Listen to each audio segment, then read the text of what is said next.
Hello everyone and welcome back to another video. In today's video we are going to be doing Hero on Challenges via Challenger Guide. I have made another video on it which will come out I believe later today, which is me trying out these sort of leveling characters on here. Well, I will say they are very speedy and we clear the entire Challenger from towers 1 to 3, so we clear every tower in about 12 minutes, which is kind of crazy. And yeah, let's get on with it. Here we go, now on to the first team on the first tower, which will be running unknowns. Of course, we've got the standard unknown team being Milim, Merlin, Nabe, and Hel. Hel, of course, provides us with the revive, Nabe with an insane amount of attack. You've got Merlin, who provides us with not only a lot of damage, infect, basic stats, and attack-related stats for the team. And then, of course, we've got Milim, who will be like primary DPS, doing lots and lots and lots of damage. Let's get on with it. I shouldn't expect this team to struggle at all. This team never really struggles, even with power creep of some of these towers. I don't feel like this team's really going to have any problem with it at all. I always start off with an infect, and then AoE, and then AoE, and that's it. That's this game. There's nothing they can do about it, because the team is just that powerful. There we go. Everyone's team is HP defense, by the way. Everyone's HP defense. Mainly to make up for CC, but also because, like, I know they're going to kill anyway, so having attack crit is extremely overkill unless you say something really bad happens, like somehow Masno survives. It gives me a little bit extra additional bulk, which I shouldn't really have to worry about because I've got Hel, so I sort of got like a get out of jail free card with Hel because of her res thing, immortality, which is nice. Here we go, on to Ragnarok, which should be quite easy.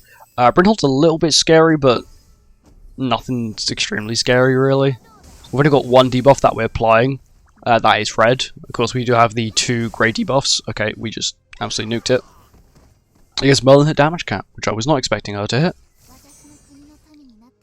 We may get heavily carried here by those two. And of course, Milim's just clean up crew, which is sort of what you'd expect. Milim's just that powerful, but also so is Hel. So they end up being clean up crew for one another, which is nice. Thankfully, they don't really change this bulky team too much. You thought that maybe they'll switch out. Well, they used to actually do Chandler instead of Sigurd, but I think maybe they switched out because that team's quite a bottleneck for players.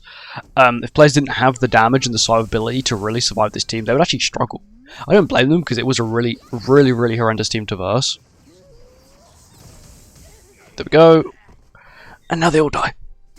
Thank you, Milim.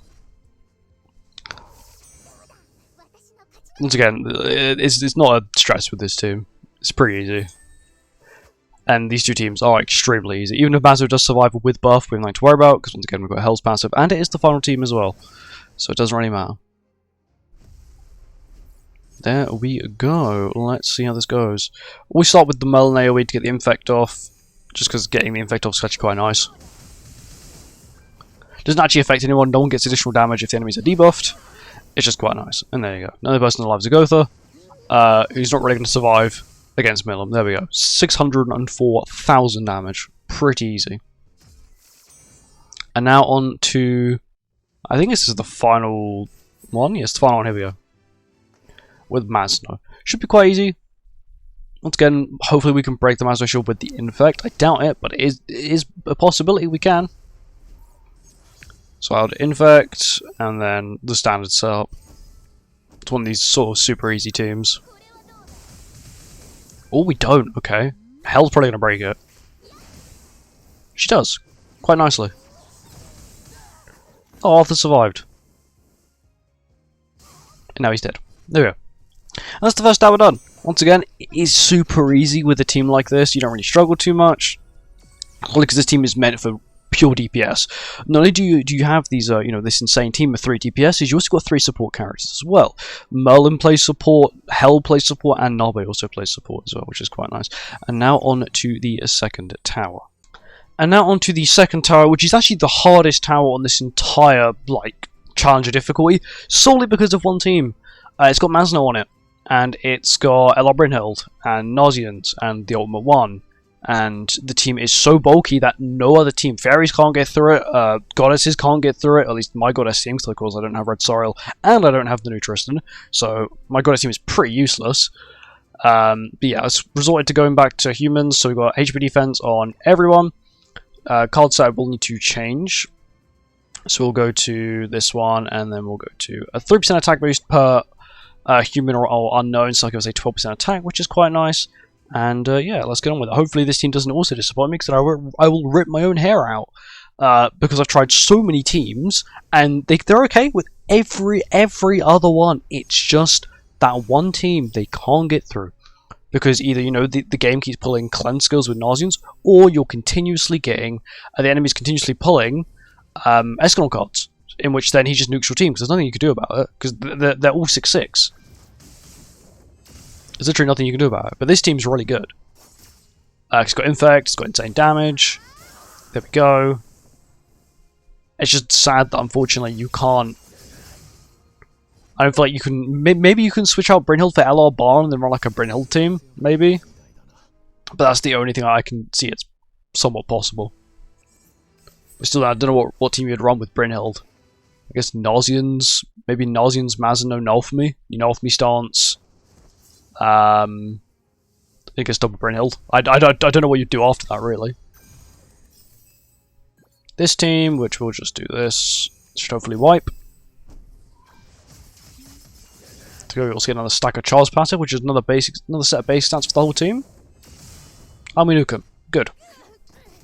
Easy, easy, easy. Of course, they do have the current stat boost, which is like 10% all stats and like 10% base stats, whatever the seasonal boost is. For Seongju as well as Char as well. This is the team that wipes every team, like with ease. It wipes every team. I don't know why. But it just can quite easily wipe every team.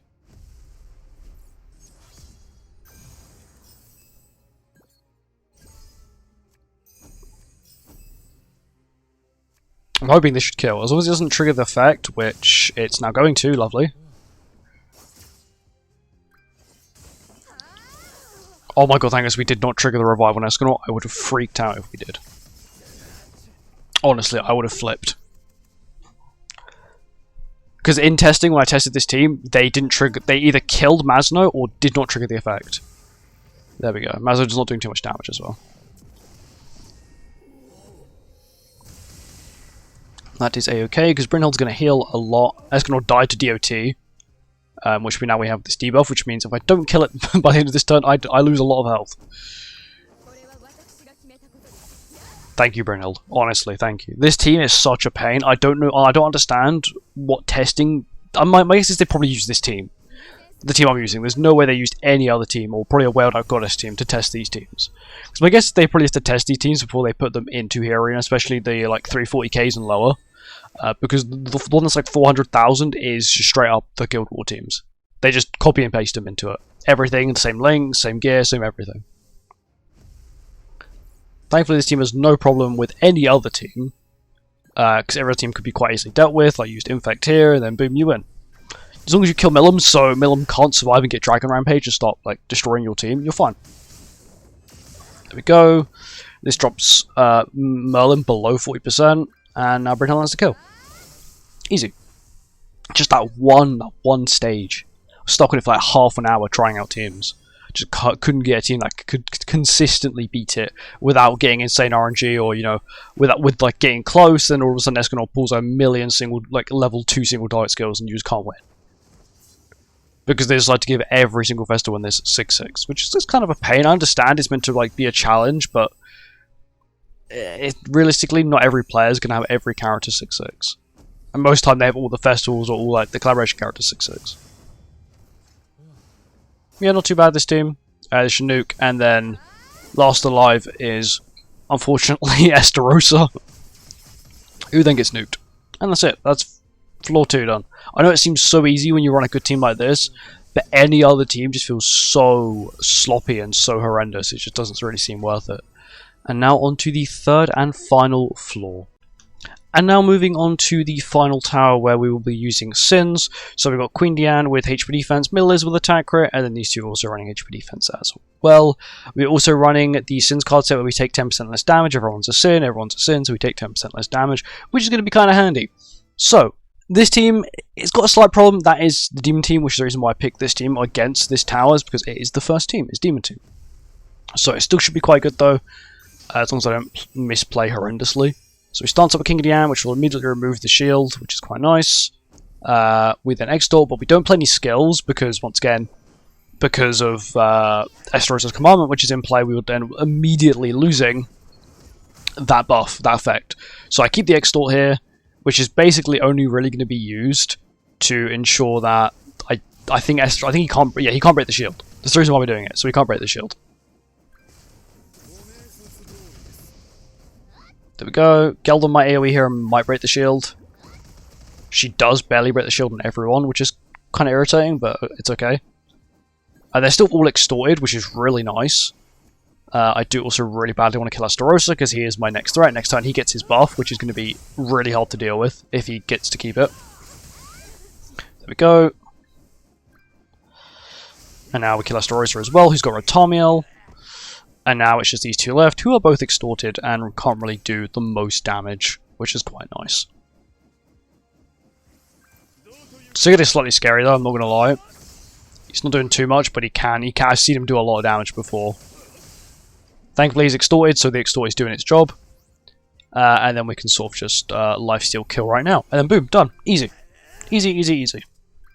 As long as you don't misplay and play two Barn skills immediately, this isn't too hard. You do sort of also have to pull an extra Melalist single target, which makes it a lot easier. But this is the current best team for it. Of course you can play around goddesses as well, that'd also be quite good. But I don't have the best goddess team, so it'll be a slight pain for me, because I don't have the best goddess team. Cool. This team is going to be a slight pain, but as long as I can... actually, it should be fine. Starts up again. We do this, and we do this. Next time we then have the melee Liz buff as well, so we can start killing people. Oh! We killed Mazino. So I got PTSD from the previous floor. So thank goodness we killed him now. As long as Northbeard doesn't have Rotamiel, I don't really have got anything to fear. Extort's doing its job, which is quite nice. Again, the fact that Escalon can just quite easily pop the shield, which is kind of irritating. You got blue Tamio, so I might just do this, and then this. I feel like that will kill. So this will trigger res. Oh, okay, we already triggered res. I did not realise that. Okay, yeah. I forgot how strong Melalys are. I haven't used Melalys in a little while, so it's quite nice. See their damage. They can power quite a nice chunk of damage, and it's quite handy for content like this. Okay, I am scared of Brynhild. I am absolutely petrified of Brynhild because she could power an ungodly amount of damage. But I'm just hoping that my LR Barn can beat their LR Barn in a 1v1, which is basically what I'm hoping for right now. Now we stance up, and then we do this. I'm hoping, because she doesn't have any sort... She can only have one debuff, which is fine, because I only apply one debuff. Thank goodness that killed. Honestly, that was a team I was also slightly scared of, solely because of Brynhild and LR Barn together. Once again, LR Barn's got Extort and a very powerful AoE skill, and Brynhild has a very powerful AoE skill, which has a weak point. This team's also a slightly scary team. I don't feel like there's any problems with it, though. Like, worst case scenario, we don't kill someone, which is fine, because next time we can kill, because of course we have melee Liz shield up, we also got damage reduction on Queen Diane as well, which I believe is 60%. So as long as we can survive like the first skill without taking too much damage, we should be fine. Also, once again, we do damage where Barn steals enemies' attack. Okay, what? Okay, she survived. I was kind of surprised she survived. I thought Miller would have been the one to survive. Or Nabe, really. She's not breaking the shield. Especially when she's extorted as well. It's a problem with Sab. Sab was quite good for a while because she's a really good taunt character for other characters I need to set up, like Thor. But now, like, they're not really meta. You still might see her every now and again, but, you know, you run like Hell, who's got an immortality instead, which is much more handy. And of course Charles in meta, which has removed buffs, which is a little bit... It's not the best. But yeah, this team is quite good, and I'm really surprised I didn't think of this team again until now. But yeah, this team's really useful. Sins v Sins, I have no problem against this Sins team. My team has basically the ultimate overkill effect. So immediately another 20% attack related stat boost, which puts my melee Liz already at 33%. Then stance up for a 30% increased damage dealt. I played the wrong skill, that's not good. We'll see how it goes. It might go completely fine. Not good. Melee has buff. As long as melee attacks... No, it should be fine. I don't think the game is really clocked, but I've made a mistake. It is not. And thankfully now whoever attacks is now just going to be giving me not the most damage. Because they hit the shield, which is nice. Which was melee. The continuous sound of swing of a hammer is really irritating. We don't have the buff anymore for Barn. She doesn't have her time mode, does she? No, she doesn't. Okay. I'm hoping this kills. Cool, we trigger the res, which is what I wanted. And there we go, we wipe.